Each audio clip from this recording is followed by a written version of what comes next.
start by you telling me why the decision was taken to ban HR at Gripple? Okay, so I think you go back about 20 years, and our chairman, Hugh Facey, had a number of experiences in his career. And what he'd come to understand was that HR was all about stopping people doing the things that he felt they should be doing, and focusing on procedures and basically not allowing the development of the individual.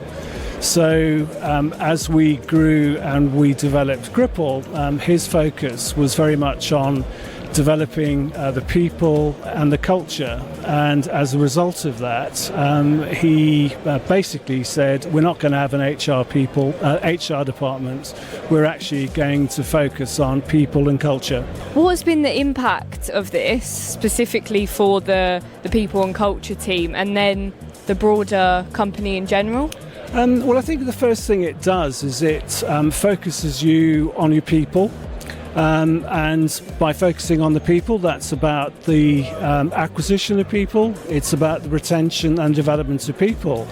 And what it really means for the company is that we focus on really trying to create a really nice, inviting workplace where people are inspired and people actually can give of their best.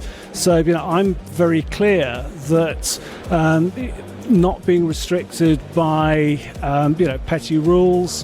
One of the interesting things is that we don't have job descriptions, we have job roles, and again that focuses on the individual, because what that means is that we look at the skills the individual has, their attitudes, and where they believe that they can contribute to the business, and we basically put that to work within the business. And what we're actually very clear about is that people go the extra mile, and the company benefits by having people that buy into our approach.